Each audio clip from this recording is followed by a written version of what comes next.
എല്ലാ പ്രിയ വിദ്യാർത്ഥിനികൾക്കും പുതുപടിയിലേക്ക് സ്വാഗതം. കേരളത്തിലെ വിവിധ യൂണിവേഴ്സിറ്റികളിൽ ഡിഗ്രി പ്രവേശനം കാത്തിരിക്കുന്ന വിദ്യാർത്ഥികൾക്ക്, അതായത് ഈ വർഷം +2 റിസൾട്ട് വരാൻ പോവുകയാണ് മെയ് മാസം 21-ന്. അത് കഴിഞ്ഞ് പ്ലസ് ടു കഴിഞ്ഞ് ഇനി ഡിഗ്രി എടുക്കാൻ ആഗ്രഹിക്കുന്നവരും, അതുപോലെ തന്നെ മുൻ വർഷങ്ങളിൽ +2 കഴിഞ്ഞ് ഈ വർഷം ഡിഗ്രി അഡ്മിഷൻ കാത്തിരിക്കുന്ന വിദ്യാർത്ഥികൾക്കും നിർബന്ധമായും കാണേണ്ട ഒരു വീഡിയോ ആണ്. കേരളത്തിലെ പ്രധാന യൂണിവേഴ്സിറ്റികൾ ഡിഗ്രി അഡ്മിഷൻ എങ്ങനെയാണ് വിളിക്കുക, എങ്ങനെയാണ് അപേക്ഷ കൊടുക്കുക, കോഴ്സ് തിരഞ്ഞെടുക്കുമ്പോൾ വിദ്യാർത്ഥികൾ ശ്രദ്ധിക്കേണ്ട കാര്യങ്ങളെക്കുറിച്ചാണ് ഈ ഒരു വീഡിയോയിൽ കൂടെ നിങ്ങളുമായി പങ്കുവെക്കാൻ ആഗ്രഹിക്കുന്നത്. വിശദമായ വാർത്തയിലേക്ക് പോകും മുമ്പായിട്ട് ആദ്യമായി ഈ ചാനൽ കാണുന്ന വിദ്യാർത്ഥിനിയുണ്ടെങ്കിൽ തീർച്ചയായും മറക്കണ്ട സബ്സ്ക്രൈബ് ചെയ്ത് കൂടെ പറയാൻ പ്രത്യേകം ശ്രദ്ധിക്കാം. സബ്സ്ക്രൈബ് ചെയ്തതിന് നോട്ടിഫിക്കേഷൻ ബെല്ലുകളുള്ള ഓപ്ഷൻ എനേബിൾ ചെയ്യുക. ചാനലിലെ വീഡിയോസ് നിങ്ങൾക്ക് ഉപകാരപ്രദമാകുന്നുണ്ട്, തീർച്ചയായും ലൈക്കും കൂടി ചെയ്യുക. അതുപോലെ നിങ്ങളുടെ സുഹൃത്തുക്കളിലേക്ക് ഷെയർ ചെയ്ത് കൊടുക്കാനും കൂടി പ്രത്യേകം ശ്രദ്ധിക്കുക. അതുപോലെ നമ്മുടെ ചാനൽ വാട്സപ്പ് ചാനലിൽ ജോയിൻ ചെയ്യാൻ ലിങ്ക് നിങ്ങൾക്ക് വീഡിയോ തല ഡിസ്ക്രിപ്ഷൻ ബോക്സിൽ നൽകുന്നതായിരിക്കും. അപ്പോൾ നമുക്ക് വളരെ സുപ്രധാനവും വളരെ പ്രാധാന്യം അറിയിക്കുന്ന വാർത്തയിലേക്ക് തന്നെ കിടക്കാം. ഒരുപാട് വിദ്യാർത്ഥികൾ കാത്തിരിക്കുന്ന ഒരു അഡ്മിഷൻ തന്നെയാണ് ഡിഗ്രി അഡ്മിഷനെ കുറിച്ച് ഉള്ള അറിയിപ്പുകൾ. ഡിഗ്രി അഡ്മിഷൻ 2025 ഡിഗ്രി അഡ്മിഷൻ 2025 കേരളത്തിലെ പ്രധാനപ്പെട്ട 4 യൂണിവേഴ്സിറ്റീസാണ് Kannur university, Kerala university, Calicut university, അതുപോലെ തന്നെ MG യൂണിവേഴ്സിറ്റി, മഹാത്മാഗാന്ധി യൂണിവേഴ്സിറ്റി. ഇവിടെയെല്ലാം ഡിഗ്രി പ്രവേശനം ആഗ്രഹിക്കുന്ന വിദ്യാർത്ഥികൾക്ക്, നമ്മളിപ്പോൾ സാധാരണ ഒരു ഡിഗ്രി എടുക്കുമ്പോൾ നമ്മൾ ആദ്യം ശ്രദ്ധിക്കേണ്ട ഒരു കാര്യമെന്ന് പറയുന്നത്, നമ്മൾ പോകുന്ന യൂണിവേഴ്സിറ്റിക്ക് UGC യൂണിവേഴ്സിറ്റി ഗ്രാൻഡ് കമ്മീഷൻ എന്നാണ് അറിയപ്പെടുന്നത്. ഇന്ത്യ ഗവൺമെൻറ്റിൻ്റെ ഒരു ഉന്നത വിദ്യാഭ്യാസം മേഖലയിലെ ഏറ്റവും ഉയർന്ന ഒരു സ്ഥാപനമാണ് UGC എന്ന് പറയുന്നത്. ഒരു പ്രസ്ഥാനമാണ് അത്. UGC എന്ന് പറഞ്ഞാൽ ഉന്നത വിദ്യാഭ്യാസത്തിൻ്റെ ഏറ്റവും ഹയസ്റ്റ് പോസ്റ്റിൽ നിൽക്കുന്നൊരു കമ്മീഷൻ എന്ന ഒരു സ്ഥാപനം എന്ന് പറയാം UGC എന്ന് പറയുന്നത്. യൂണിവേഴ്സിറ്റി ഗ്രാൻഡ് കമ്മീഷൻ എന്ന് പറയും. ഇന്ത്യയിലെ പ്രധാന എല്ലാ യൂണിവേഴ്സിറ്റികളും UGCയുടെ കീഴിൽ വരുന്ന യൂണിവേഴ്സിറ്റീസാണ്. ഈ UGCയുടെ കീഴിൽ വരുന്ന യൂണിവേഴ്സിറ്റിയിൽ നിങ്ങൾ അഡ്മിഷൻ എടുത്താൽ മാത്രമാണ് നിങ്ങൾക്ക് എന്ത് ചെയ്യുക, നിങ്ങൾക്ക് ലഭിക്കുന്ന സർട്ടിഫിക്കറ്റിന് വാല്യൂ ഉണ്ടാവുകയുള്ളൂ. അപ്പോൾ പല വിദ്യാർത്ഥികളും ചോദിക്കും, ഈ 4 യൂണിവേഴ്സിറ്റിക്ക് UGC അംഗീകാരം ഉണ്ടോ എന്ന്. തീർച്ചയാണ്, കണ്ണൂർ യൂണിവേഴ്സിറ്റിക്കും കേരള യൂണിവേഴ്സിറ്റിക്കും കാലിക്കറ്റ് യൂണിവേഴ്സിറ്റിക്കും MG യൂണിവേഴ്സിറ്റിക്കും UGC നിർദ്ദേശിക്കപ്പെടുന്ന അംഗീകാരം ഉണ്ട്. അതുകൊണ്ട് തന്നെ ഈ 4 യൂണിവേഴ്സിറ്റികളിൽ ഏത് യൂണിവേഴ്സിറ്റിയിൽ നിങ്ങൾ ഡിഗ്രി എടുത്താലും നിങ്ങൾക്ക് എന്ത് ചെയ്യാൻ സാധിക്കും, നിങ്ങൾക്ക് UGC അംഗീകാരമുള്ള സർട്ടിഫിക്കറ്റ് ആയിരിക്കും നിങ്ങൾക്ക് ലഭിക്കുക. അത് നിങ്ങളുടെ ഡിഗ്രിക്ക് വിലയുണ്ടാകുമെന്ന്.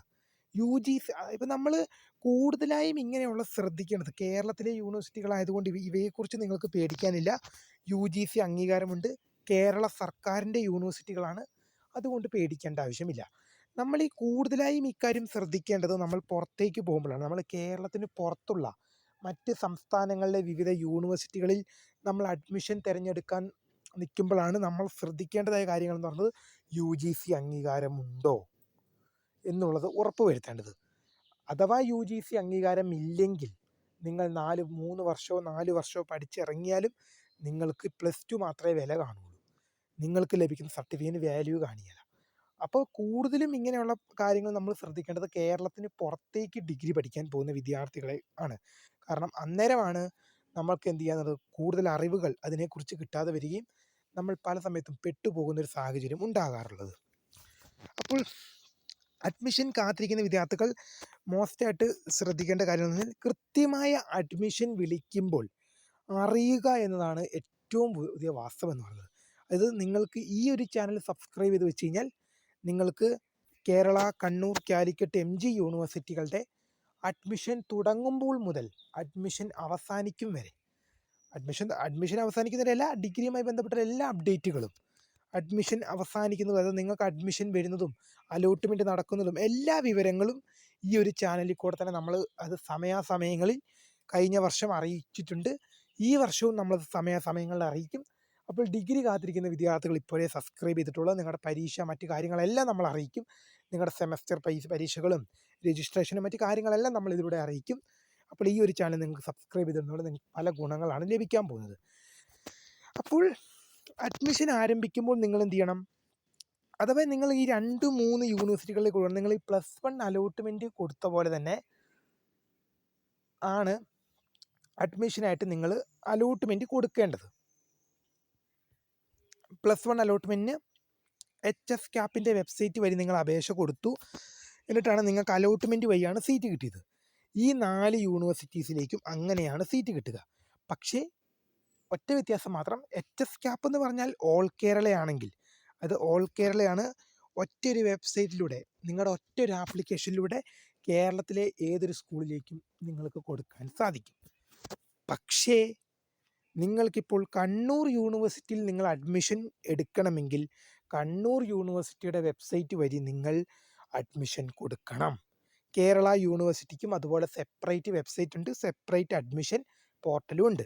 കാലിക്കറ്റിനും സെപ്പറേറ്റ് അഡ്മിഷൻ സെപ്പറേറ്റ് വെബ്സൈറ്റും ഉണ്ട്, സെപ്പറേറ്റ് പോർട്ടലും ഉണ്ട്. MGക്കും മഹാത്മാഗാന്ധി യൂണിവേഴ്സിറ്റിക്കും സെപ്പറേറ്റ് അഡ്മിഷൻ വെബ്സൈറ്റും ഉണ്ട്, സെപ്പറേറ്റ്. അത് നിങ്ങൾക്ക് എന്ത് വേണം, ഇപ്പോൾ ഒരു യൂണിവേഴ്സിറ്റി, ഇപ്പോൾ കണ്ണൂർ യൂണിവേഴ്സിറ്റിയിൽ അഡ്മിഷൻ കൊടുത്ത്, അതായത് നിങ്ങൾ അപേക്ഷ കൊടുത്തു കഴിഞ്ഞാൽ നിങ്ങൾക്ക് കണ്ണൂർ യൂണിവേഴ്സിറ്റിയുടെ കോളേജിൽ മാത്രമേ നിങ്ങൾക്ക് ആപ്ലിക്കേഷൻ പോവുകയുള്ളൂ. ഇനിയിപ്പോൾ നിങ്ങൾക്ക് എന്ത് ചെയ്യണം, കോഴിക്കോട് ആ സൈഡുകളിലേക്കൊക്കെ നിങ്ങൾക്ക് പഠിക്കാൻ താല്പര്യമാണെങ്കിൽ നിങ്ങൾ അവിടെ വരുന്നത് കാലിക്കറ്റ് യൂണിവേഴ്സിറ്റീസാണ്. അന്നേരം കാലിക്കറ്റ് യൂണിവേഴ്സിറ്റിയുടെ അണ്ടറിൽ നിങ്ങൾ രജിസ്റ്റർ ചെയ്യണം. അതായത് നിങ്ങൾ +1 പോയ പോലെ ഒറ്റ ആപ്ലിക്കേഷനിൽ നിങ്ങൾക്ക് കേരളത്തിൽ എവിടെയും പഠിക്കാൻ പറ്റില്ല. നിങ്ങൾ ഏത് യൂണിവേഴ്സിറ്റിയുടെ കീഴിലേക്കാണോ നിങ്ങൾ പോകാൻ ആഗ്രഹിക്കുന്നത് ആ യൂണിവേഴ്സിറ്റിക്ക് എന്തുണ്ട്, ഓരോരോ യൂണിവേഴ്സിറ്റിക്കും സെപ്പറേറ്റ് ആയിട്ടുള്ള രജിസ്ട്രേഷനും കാര്യങ്ങളും ഉണ്ടെന്നുള്ളതാണ് ഏറ്റവും വലിയ വാസ്തവം. അതാണ് ആദ്യം ശ്രദ്ധിക്കേണ്ടത്. അപ്പോൾ ഈ 4 യൂണിവേഴ്സിറ്റീസിനും 4 തരത്തിലുള്ള രജിസ്ട്രേഷൻ ഉണ്ട്. 4 തരത്തിൽ ഫീസ് അടച്ച് രജിസ്റ്റർ ചെയ്യണം. വേറെ വേറെയാണ് അലോട്ട്മെൻറ്റ് നടക്കുക. എല്ലാ യൂണിവേഴ്സിറ്റിക്കും 1-ാം allotment, 2-ാം allotment, 3-ാം allotment, supplementary allotment, spot admission എല്ലാം സെപ്പറേറ്റ് ആയിട്ടുണ്ട്. അപ്പോൾ നിങ്ങൾ അതെല്ലാം ശ്രദ്ധിക്കേണ്ടതാണ്. അതെല്ലാം നമ്മുടെ ഈ ചാനലിൽ കൂടെ തന്നെ നിങ്ങളെ സമയങ്ങളിൽ അറിയിക്കും. കോളേജ് കോഴ്സ് തിരഞ്ഞെടുക്കുമ്പോൾ ശ്രദ്ധിക്കേണ്ട കാര്യങ്ങൾ. കോളേജ് തിരഞ്ഞെടുക്കുമ്പോൾ ഇപ്പോൾ നമ്മൾ ഗവൺമെൻറ് ഓർ സെൽഫ് ഫിനാൻസ് കോളേജുകളാണ് നിങ്ങൾക്കുള്ളത്. ഗവൺമെൻറ് എന്ന് പറഞ്ഞാൽ അവിടെ നിങ്ങൾ പഠിക്കുകയാണെങ്കിൽ നിങ്ങൾക്ക് പരീക്ഷാ ഫീസ് പോലുള്ള ചെറിയ ഫീസുകൾ മാത്രമേ ആകുള്ളൂ. ഇനി സെൽഫ് ഫിനാൻസ് കോളേജുകളിലാണ് നിങ്ങൾ പഠിക്കുന്നതെങ്കിൽ നിങ്ങൾ A to Z ഫീസ് നിങ്ങൾ തന്നെ അടയ്ക്കേണ്ടി വരും. സെമസ്റ്റർ ഫീ, പരീക്ഷാ ഫീ എല്ലാം നിങ്ങൾ തന്നെ അടയ്ക്കേണ്ടി വരും. അത് പ്രൈവറ്റ് സ്കൂളുകൾ എന്ന് പറഞ്ഞ പോലെയാണ് സെൽഫ് ഫിനാൻസ് കോളേജുകൾ. അതിന് പ്രൈവറ്റ് കോളേജ് എന്ന് പറഞ്ഞാൽ പ്രൈവറ്റ് കോളേജ് എന്ന് പറഞ്ഞാൽ സെൽഫ് ഫിനാൻസ് കോളേജ് എന്ന് പറയുന്നു. അത്രയാണ് ഉള്ളത്. അപ്പോൾ ഇപ്പോൾ ഉദാഹരണം പറയുകയാണെങ്കിൽ ഞാൻ കഴിഞ്ഞ വർഷം +2 കഴിഞ്ഞ് ഈ വർഷം ഡിഗ്രിക്ക് ചേർന്നപ്പോൾ ആദ്യം എനിക്ക് കിട്ടിയത് സെൽഫ് ഫിനാൻസ് കോളേജിലായിരുന്നു, കണ്ണൂർ യൂണിവേഴ്സിറ്റിയിൽ. പിന്നെ എന്ത് ചെയ്തു, സ്പോട്ട് അഡ്മിഷൻ്റെ ടൈമിൽ ഗവൺമെൻറ് കോളേജിലേക്ക് അലോട്ട്മെൻറ്റ് കിട്ടി. അപ്പോൾ അങ്ങനെ വരുമ്പോൾ പ്രിയ വിദ്യാർത്ഥികൾ ശ്രദ്ധിക്കേണ്ട കാര്യങ്ങളെന്ന് പറഞ്ഞത് എന്താണ്, നമ്മൾ കൊടുക്കുമ്പോൾ നിങ്ങൾക്ക് ഗവൺമെൻറ് കോളേജിലാണോ പഠിക്കാൻ താല്പര്യം, സെൽഫ് ഫിനാൻസ് കോളേജിലാണോ പഠിക്കാൻ താല്പര്യം എന്ന് പറഞ്ഞത് നിങ്ങളത് കൊടുക്കണം. എനിക്കറിയാം എന്താണ്, സെൽഫ് ഫിനാൻസ് കോളേജിലാകുമ്പോൾ നിങ്ങൾ നല്ല രീതിയിലുള്ള തുകയും കാര്യങ്ങളൊക്കെ നിങ്ങൾ മുടക്കേണ്ടതായിട്ട് വരും. ആദ്യം അലോട്ട്മെൻറ്റ് കൊടുക്കുമ്പോൾ ഗവൺമെൻറ് കോളേജുകളിൽ തന്നെ കൊടുക്കാൻ ശ്രദ്ധിക്കുക. പല വിദ്യാർത്ഥികളും കൂടുതലായിട്ട് എന്നോട് കമൻ്റ് അയച്ചും അല്ലാതെയൊക്കെ ചോദിച്ചൊരു സംശയം തന്നെയാണ്, ഗവൺമെൻറ് കോളേജിൽ അഡ്മിഷൻ ലഭിക്കണമെങ്കിൽ എത്ര മാർക്ക് വേണം? തീർച്ചയായും പറയുകയാണ്, നിങ്ങൾക്കൊരു 75 to അതിന് മേലേക്കൊക്കെയാണ് കൂടുതലായിട്ട് നോക്കേണ്ടത്. കാരണം ഞാൻ പറഞ്ഞത് 77% ആയിരുന്നു എനിക്കുള്ളത്. എനിക്ക് സ്പോട്ട് അഡ്മിഷനിലാണ് സീറ്റ് കിട്ടിയത്. അപ്പം അങ്ങനെ വരുമ്പോൾ നിങ്ങൾക്ക് ഫസ്റ്റ് അലോട്ട്മെൻറ്റ്, സെക്കൻഡ് അലോട്ട്മെൻറ്റിലൊക്കെ സീറ്റ് കിട്ടണമെങ്കിൽ മിനിമം ഒരു എബവ് 90 മേലെയെങ്കിലും നിങ്ങൾക്ക് മാർക്ക് +2 വേണം. അപ്പോൾ നിങ്ങൾ ഗവൺമെൻറ് കോളേജാണ് നിങ്ങൾ നോക്കുന്നതെങ്കിൽ നിങ്ങളുടെ മാർക്ക്, നിങ്ങളുടെ +2 പെർസെൻറ്റേജ് വളരെ അത്യാവശ്യമാണ്. നിങ്ങൾക്ക് +2 എത്രത്തോളം പെർസെൻറ്റേജ് ഉണ്ട് അത് നമ്മൾ നേരത്തെ +2 പരീക്ഷയ്ക്ക് മുമ്പൊക്കെ നിരവധി വീഡിയോകൾ ചെയ്യുമ്പോൾ നമ്മൾ പറയുമായിരുന്നു, നിങ്ങളൊരു ഡിഗ്രി അഡ്മിഷൻ ഗവൺമെൻറ് കോളേജിൽ ഡിഗ്രി അഡ്മിഷൻ ആഗ്രഹിക്കുന്നൊരു വിദ്യാർത്ഥി അല്ലെങ്കിൽ വിദ്യാർത്ഥിനിയാണെങ്കിൽ തീർച്ചയായും നിങ്ങൾ എന്ത് ചെയ്യണം, +2 നല്ല രീതിയിൽ മാർക്ക് സ്കോർ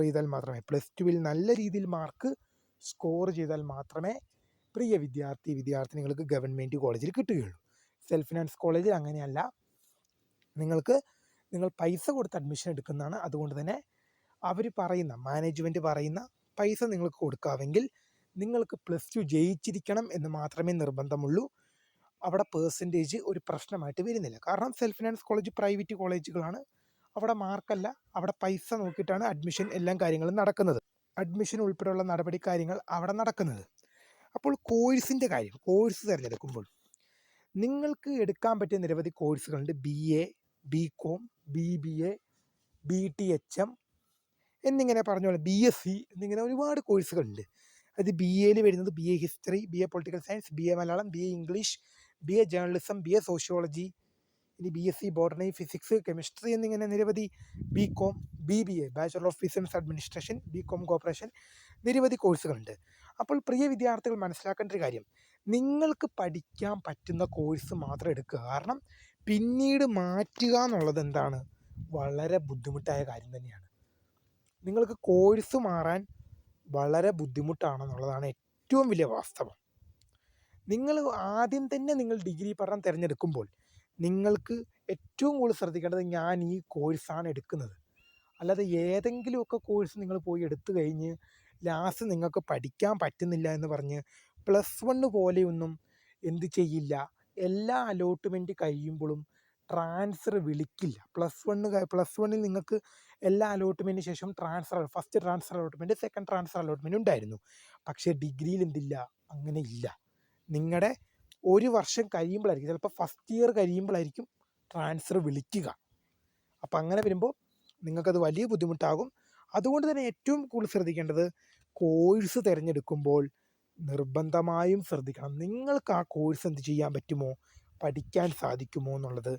നിങ്ങൾക്ക് ഏതെങ്കിലുമൊക്കെ കോഴ്സുകളെക്കുറിച്ചുള്ള, അതായത് BA history, politics, economics, English, Malayalam പോലുള്ള കോഴ്സുകൾ എടുത്തു കഴിഞ്ഞാൽ ഏതൊക്കെ വിഷയമാണോ നിങ്ങൾ പഠിക്കേണ്ടി വരുന്നത്, അതിനെക്കുറിച്ചെല്ലാം വീഡിയോ വേണമെങ്കിൽ തീർച്ചയായും വീഡിയോയ്ക്ക് താഴെ കമൻ്റായിട്ട് പറയുക.